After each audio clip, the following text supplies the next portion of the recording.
Bismillahirrahmanirrahim. Assalamu alaikum students. My name is Abdurrahman and I'm teaching you biology. Students, इस session में हम continue करने जा रहे हैं चैप्टर नंबर 15 का lecture number 5 and the topic is excretion in animals. और फिर उसके बाद उसी का अगला टॉपिक जो nature of excretory products in different environments, इसको आज हम स्टडी करेंगे डिटेल से। तो डिटेल्स बोर्ड पे देखते हैं।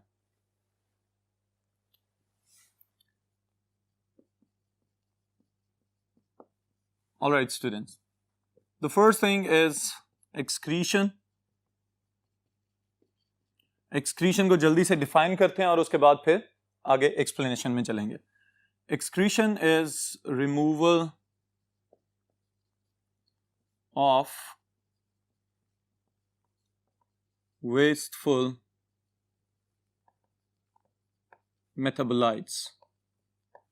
All right.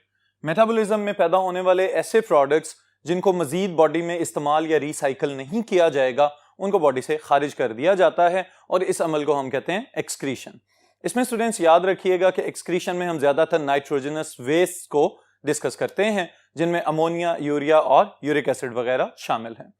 फिर इसके बाद सवाल ये पैदा होता है कि एनिमल्स के अंदर जो रॉ प्रोडक्ट्स हैं जिनको मेटाबोलाइज करके उनके प्रोडक्ट्स को वेस्ट प्रोडक्ट समझा जाता है, वो कौन कौन से हैं। तो उनको स्टूडेंट्स पहले हम दो बड़े ग्रुप्स में डिवाइड कर रहे हैं। The first thing is carbohydrates and lipids. Carbohydrates और लिपिड्स को जब मेटाबोलाइज किया जाएगा तो they will produce metabolised to produce energy, carbon dioxide and water. अब यहां पे एनर्जी को तो इस्तेमाल कर लिया जाएगा, लेकिन कार्बन डाइऑक्साइड और वाटर को बाद में बॉडी से खारिज कर दिया जाएगा। जो हम एक्सहेलेशन वगैरह का प्रोसेस कर रहे हैं, एक्सपिरेशन का, या इसके साथ ही साथ जो लंग्स को मॉइस्ट रखने के लिए पानी इस्तेमाल हो रहा है जो जरूरत से ज्यादा होगा, वो बॉडी से खारिज कर दिया जाएगा। इसी तरह जो मेटाबॉलिक प्रोसेस के थ्रू इजाफी पानी पैदा हो रहा है उसको यूरिनेट कर दिया जाएगा, बॉडी से निकाल दिया जाएगा। फिर इसके बाद स्टूडेंट्स जो दूसरा ग्रुप हमारे पास आ रहा है, they are proteins and nucleoproteins. इस टॉपिक में हमारा मेन फोकस इन रॉ मटेरियल्स के ऊपर रहना चाहिए। प्रोटीन्स और न्यूक्लियोप्रोटीन्स वगैरह, they are all made up of subunits that are known as amino acids. इन अमीनो एसिड्स के पास जो अमाइन ग्रुप है उसी को रिमूव करके रिसाइकल किया जाता है अगर तो उसकी दोबारा जरूरत हो, और जब उसकी दोबारा जरूरत नहीं रहेगी तो फिर उससे मुख्तलिफ वेस्ट प्रोडक्ट्स बनाए जाते हैं। और कौन कौन से वेस्ट प्रोडक्ट्स हमारी बॉडी या डिफरेंट ग्रुप्स ऑफ एनिमल्स के अंदर एक्सक्रीट हो रहे हैं, इनको हम अभी स्टडी करेंगे। तो प्रोटीन्स और न्यूक्लियोप्रोटीन्स को मेटाबोलाइज किया जाता है, metabolized to produce ammonia, urea or uric acid. All right students, अब ये तो दो बड़े ग्रुप्स हैं ऑर्गेनिक मॉलिक्यूल्स के जिनको तोड़ा जाए और इनसे कौन कौन से वेस्टफुल मेटाबोलाइट्स पैदा किए जाएं, इनको हमने यहां पे लिख लिया है।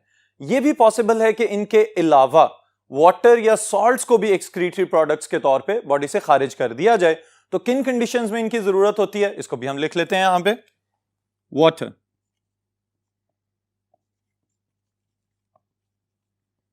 जी स्टूडेंट्स, अब वाटर किन कंडीशंस में एक्सक्रीट किया जाता है, इसको भी समझ लें। Water is excreted in animals living in hypoosmotic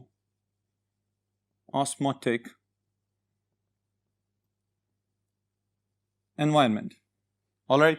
अब हाइपोऑस्मोटिक की टर्म यहां पे यूज की गई है।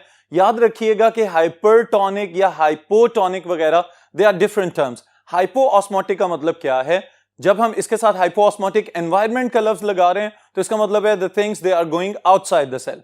तो सेल के बाहर वाली जगह पे जब सोल्यूट्स की कंसंट्रेशन कम होगी तो उसको हम कहेंगे दिस इज हाइपोऑस्मोटिक। ऑलराइट, अब सोल्यूट्स की कंसंट्रेशन कम है तो अंडरस्टूड है कि वाटर की कंसंट्रेशन ज्यादा है, यानी कि डाइल्यूट एनवायरनमेंट। जब बाहर पानी की कंसंट्रेशन पहले ही बहुत ज्यादा होगी तो वाटर की फ्लडिंग होगी टुवर्ड्स इनसाइड द सेल, तो सेल को पानी को खारिज करना पड़ेगा।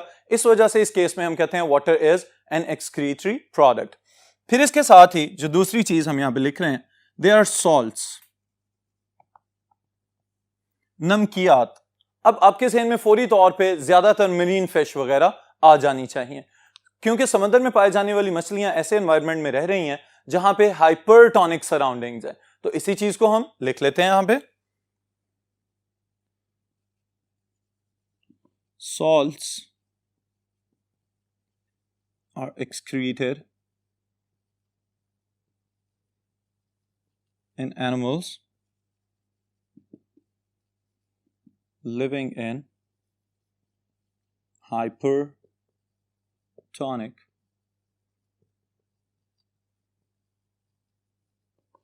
environments. Alright students, अब चूंकि बाहर नमकियात ज्यादा हैं और अगर बॉडी के अंदर भी सॉल्ट्स वगैरह की कंसंट्रेशन बढ़ना शुरू हो जाए तो उस सूरत में बॉडी को सरवाइव करना मुश्किल हो सकता है। तो होम्योस्टैटिक सिस्टम क्या करवाता है, सॉल्ट्स को अंदर से उठा के बाहर खारिज करवा देता है। That's why salts are waste products in these cases. Alright students, फिर इसके साथ एक बहुत इंपॉर्टेंट शॉर्ट क्वेश्चन है आपके लिए जिसको मैं लिखने जा रहा हूं नेक्स्ट बोर्ड के ऊपर। Alright, the process is deamination. जी स्टूडेंट्स, अब आपको लफ्ज देख के तो फौरन समझ आ जानी चाहिए। डीएमिनेशन इसका मतलब क्या है, अमाइनो ग्रुप को हटा देना। तो अमाइनो ग्रुप को हटा देने से क्या मुराद है, अभी मैंने आपको बताया था जो दो बड़े ग्रुप्स हमने पढ़े ऑर्गेनिक मॉलिक्यूल्स के, जिनके मेटाबॉलिक वेस्ट को बॉडी से खारिज किया जाता है बाद में, उनमें प्रोटीन्स और न्यूक्लियोप्रोटीन्स शामिल थे। तो प्रोटीन्स या न्यूक्लियोप्रोटीन्स या न्यूक्लिक एसिड्स के nitrogenous bases, they are always detaching their amino group. अपने अमाइनो ग्रुप को डीटैच कर रहे हैं, कैटाबलाइज करके, तोड़ के बाहर निकालने की कोशिश कर रहे होते हैं। अब वो अमाइंस वहां से निकल के ब्लड प्लाज्मा के अंदर आ जाते हैं। अगर ब्लड प्लाज्मा में आहिस्ता आहिस्ता अमाइंस की कंसंट्रेशन बढ़ना शुरू हो जाए तो उस सूरत में बहुत ज्यादा नुकसान हो सकता है बॉडी के बाकी सिस्टम्स या ऑर्गन्स का भी। तो इस वजह से इनको निकाल देना ही बेहतर है बॉडी के लिए। ऑलराइट स्टूडेंट्स, तो पहले हम यहां पे ये लिख रहे हैं कि ये प्रोसेस है क्या, फिर उसके बाद हम लिखेंगे कि अगर ना निकाला जाए तो क्या क्या नुकसानात हो सकते हैं। Well, deamination is removal of amino group, all right, that is NH2 and it is always in attached form, इसलिए हम इसको इस तरह से लिख रहे हैं, from amino acids and other organic molecules. Alright, अब ये जो अमाइनो ग्रुप्स डीटैच हुए हैं इनकी दो फेट्स हो सकती हैं। Either they can be recycled,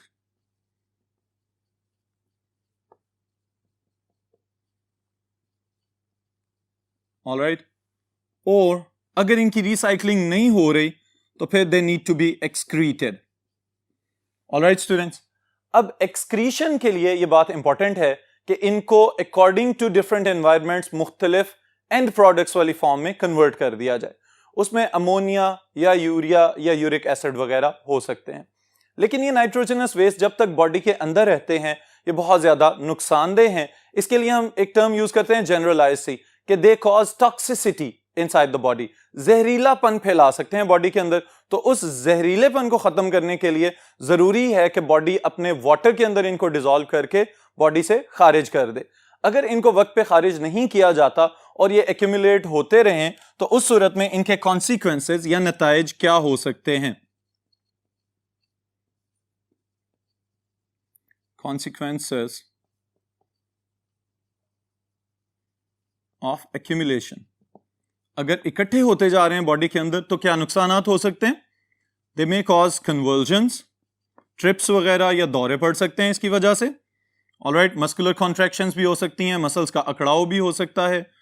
फिर कॉमा वाली स्टेट भी हो सकती है कि जहां पे पूरी बॉडी जो है वो अनकॉन्शियस हो जाए और सिर्फ internal metabolic processes with the heart beat चलते रहें। और खुदा न खास्ता अगर इसके बाद भी कंट्रोल ना किया जाए तो फिर अल्टीमेटली डेथ में अकर, वफात भी हो सकती है बॉडी की। ऑलराइट स्टूडेंट्स, तो ये बात हमें इस बात का पता बता रही है कि नाइट्रोजनस वेस्ट का removal it is very significant process. Alright students, फिर इसके साथ ही साथ जो नाइट्रोजनस वेस्ट हम लोग खारिज कर रहे हैं बॉडी से, उनको हम क्लासिफाई कर लेते हैं on the basis of the quantities in which they have been produced. Alright, तो मैं इसके लिए 3 ग्रुप्स यहां पे बना रहा हूं। सबसे पहले नंबर पे वो नाइट्रोजनस वेस्ट जिनको हम मेजर नाइट्रोजनस वेस्ट कह सकते हैं, major nitrogenous waste. Alright, major nitrogenous waste में स्टूडेंट हम शामिल करेंगे ammonia, then urea and then uric acids. Alright, अब अमोनिया जो है वो डायरेक्टली अमोनिया पानी के अंदर डिसॉल्व हो जाता है, हाईली सॉल्युबल है, तो जैसे ही प्रोड्यूस होगा प्लाज्मा के अंदर हल हो जाएगा। उसके बाद इसको फौरी तौर पे बॉडी से खारिज करना चाहिए, लेकिन पानी की मिकदार की बहुत ज्यादा जरूरत होती है। यूरिया हमारी बॉडीज के अंदर इस तरह के ऑर्गेनिजम्स में जहां पे मॉडरेट अवेलेबिलिटी ऑफ वाटर है, और यूरिक एसिड उन जानदारों के अंदर जिनके पास पानी की अवेलेबिलिटी निस्बतन बहुत ही कम होती है, उनके अंदर यूरिक एसिड को एक्सक्रीट किया जा रहा होता है। फिर उसके बाद जो दूसरा ग्रुप हम बना लेते हैं, they are low quantity nitrogenous waste. ऐसे नाइट्रोजनस वेस्ट जो बहुत ही कम मिकदार में पैदा किए जा रहे हैं। अब इनके लिए स्टूडेंट्स याद रखिएगा कि वो नाइट्रोजनस वेस्ट जो बॉडी में बहुत ज्यादा प्रोड्यूस हो रहे हैं और डिफरेंट ग्रुप्स के अंदर ऑब्जर्व किया गया है कि मेजर फॉर्म वही है, वो तो यही तीनों हैं जो हमने लिख लिए हैं। इसके बाद जो अगले ग्रुप्स आ रहे हैं, these are creatine, creatinine or creatinine and trimethyl amine oxide. जी स्टूडेंट्स, क्रिएटिन और क्रिएटिनिन इसको तो आसानी से समझ सकते हैं आप। आपके मसल्स के अंदर एक मखसूस प्रोटीन है जिसका नाम है क्रिएटिन फॉस्फेट। इसको हम कहते हैं कि it is the backup of ATPs.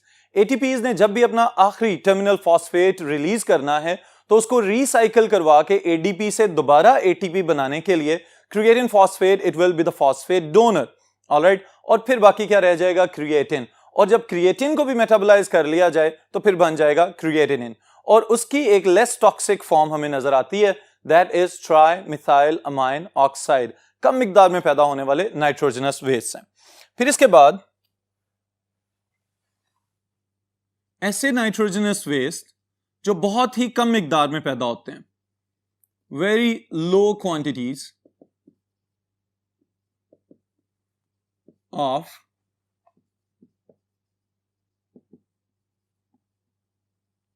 Nitrogenous waste, यानी ऐसे नाइट्रोजनस वेस्ट जो बिल्कुल ही कम मिकदार में पैदा हो रहे हैं। ये कौन कौन से स्टूडेंट्स, इनके भी नाम याद रखिएगा, that are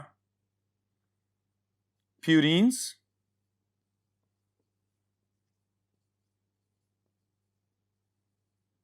pyrimidines and amino acids. Alright students, ये वो नाइट्रोजनस वेस्ट हैं जो बहुत ही कम मिकदार में पैदा हो रहे हैं।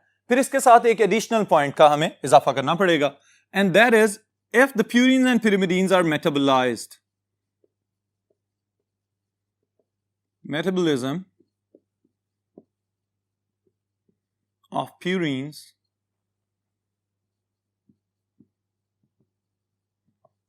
and pyrimidines.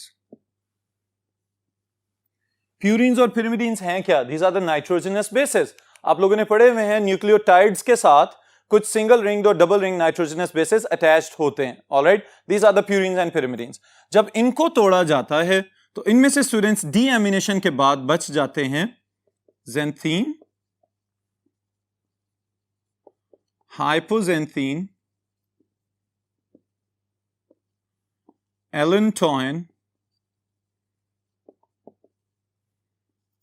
और उसके बाद again the same major nitrogenous wastes, urea, ammonia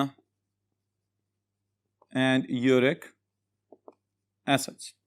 alright students, तो ये सीक्वेंस मैंने आपको बताया है कि नाइट्रोजनस वेस्ट को आप याद किस तरह से रख सकते हैं, उनकी उस क्वांटिटी की बुनियाद पे जिसमें उनको रिलीज किया जा रहा है। ऑलराइट स्टूडेंट्स, फिर इसके बाद नेक्स्ट टॉपिक है हमारा, that is the nature of excretory products depending upon the environment in which the organisms are present. तो इसको स्टार्ट करते हैं बोर्ड 1 से। Nature of excretory products in different habitats. इसका क्या मतलब है कि मुख्तलिफ जगहों पर रहने वाले जानदार कौन कौन से मुख्तलिफ नाइट्रोजनस वेस्ट को बॉडी से खारिज करते हैं, depending upon the availability of water. जितना पानी अवेलेबल होगा उसके लिहाज से बॉडीज ने अडेप्ट किया हुआ है कि कौन से नाइट्रोजनस वेस्ट को बॉडी से खारिज करना है। तो इसकी डिटेल स्टूडेंट्स हम देखते हैं। The first thing is ammonia. Alright, यहां पे मैं बुलेट्स की फॉर्म में लिख रहा हूं स्टूडेंट्स। अगर लॉन्ग क्वेश्चन में आ जाए तो आपने इन सारे पॉइंट्स को सेंटेंसेस में कन्वर्ट कर लेना है और एट द एंड में इसकी एक टेबुलेटेड समरी भी आपको दिखाता हूं ताकि आपको एमसीक्यूज और शॉर्ट क्वेश्चन में याद रखने में आसानी हो जाए। ऑलराइट, अमोनिया, सबसे पहली बात हम जो यहां पे लिखेंगे that is its toxicity. It is highly toxic nitrogenous waste. Alright, इसका मतलब क्या है कि बॉडी के अंदर अगर ज्यादा देर रुकेगा तो बहुत ज्यादा टॉक्सिसिटी कॉज कर सकता है। ऑलराइट, फिर इसके साथ ही साथ जो इसका दूसरा नुकसानदेह पहलू है वो क्या है कि it quickly dissolves in blood plasma. Alright, solubility जितनी ज्यादा, इसका मतलब उतनी जल्दी सर्कुलेटरी सिस्टम में शामिल होगा और बाकी टिश्यूज और ऑर्गन सिस्टम्स को मुतासिर कर सकता है। ऑलराइट स्टूडेंट्स, फिर इसके साथ ही साथ एक इंपॉर्टेंट चीज जो हैबिटेट के अकॉर्डिंगली हमने लिखनी है, present in animals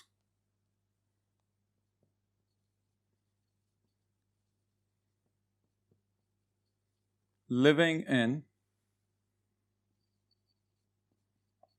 hypotonic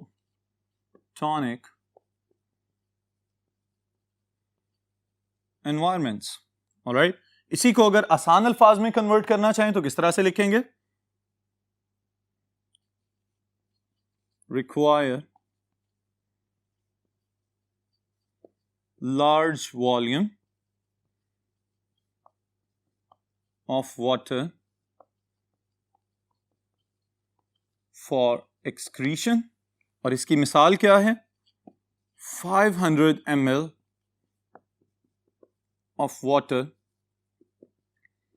is required to excrete 1 ml of ammonia।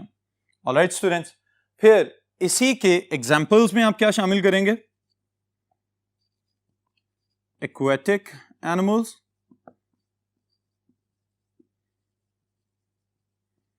and some fish।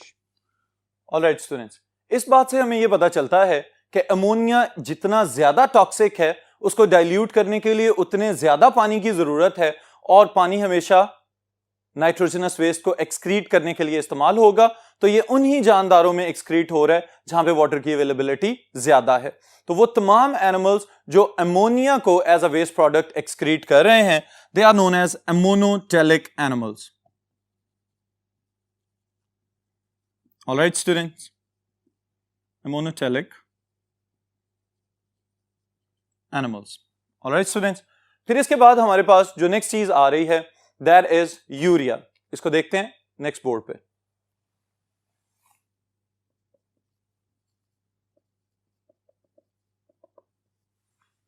Ji students, urea is the second type of nitrogenous waste.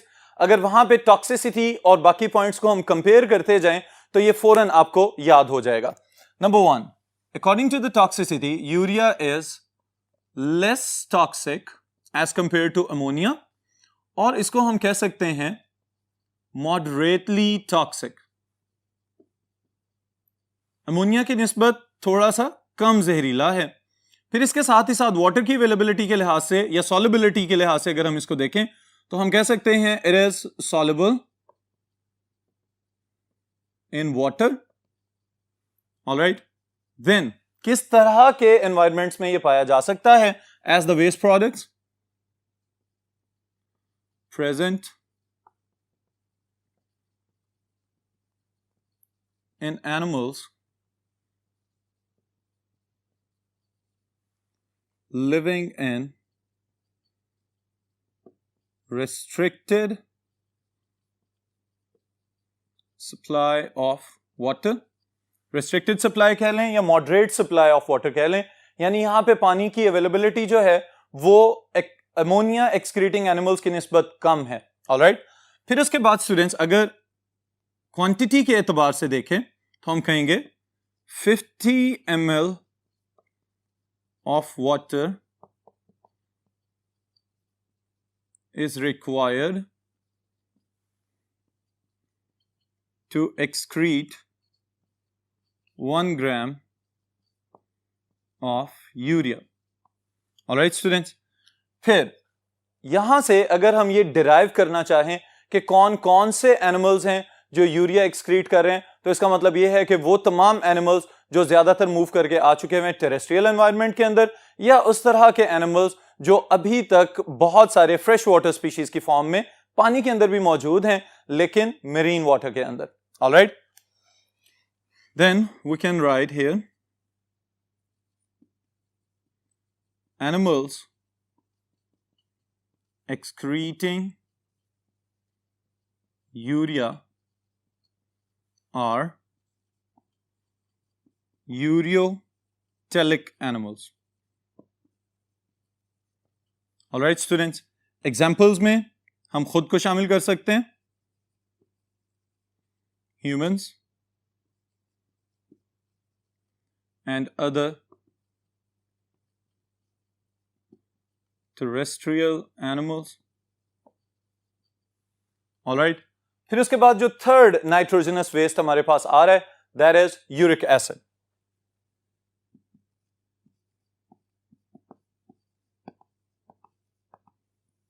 Ji students, uric acid ज्यादातर crystalline form में excrete किया जाता है, तो इससे फौरी तौर पे आपके जहन में एक सवाल आना चाहिए कि अगर ये क्रिस्टल्स की फॉर्म में एक्सक्रीट किया जा रहा है तो it requires least the amount of water. अगर बहुत कम अमाउंट ऑफ वाटर रिक्वायर्ड है तो इसका मतलब है इसकी टॉक्सिसिटी भी उतनी ही कम होगी। तो इसको हम लिख लेते हैं यहां पे, the first point will be least toxic in comparison to ammonia and urea, then it is soluble in water. What kind of animals possess it as the nitrogenous waste? Present in animals living in arid zones or arid habitats, यानी stressed conditions में जहां पे पानी बहुत ही कम available होगा। या इसमें students हम शामिल कर सकते हैं आर्थ्रोपोड्स को और बर्ड्स को कि जो इस तरह के लाइफस्टाइल को अपना चुके हुए हैं कि बहुत कम पानी की अवेलेबिलिटी में भी सरवाइव कर सकते हैं। ऑलराइट, इसकी क्वांटिटी के एतबार से अगर हम लिखना चाहें तो we can say 1 ml of water is required to excrete 1 gram uric acid. Alright students, examples में हम शामिल कर लेते हैं जिन ऑर्गेनिजम्स के भी मैंने नाम बताए आपको, birds and arthropods, and these animals are known as uricotelic animals. Alright students, अब यही सारी की सारी डिटेल जो हमने यहां पे लिखी हुई है एमसीक्यूज में याद रखने के लिए आपको इस समरी टेबल के अंदर नजर आ रही है। यहां पे अवेलेबिलिटी ऑफ वाटर के एतबार से कितने पानी की जरूरत है 1 ग्राम अमोनिया, 1 ग्राम यूरिया और 1 ग्राम यूरिक एसिड को एक्सक्रीट करने के लिए, और एनिमल्स किस किस तरह के हैबिटेट्स में रह रहे हैं और उन ग्रुप्स के क्या नाम हैं, ये हमने यहाँ पे मेंशन कर दिया है। तो इसको याद कर लीजिएगा। फिर इंशाल्लाह मुलाकात होगी नेक्स्ट टॉपिक के साथ नेक्स्ट सेशन में।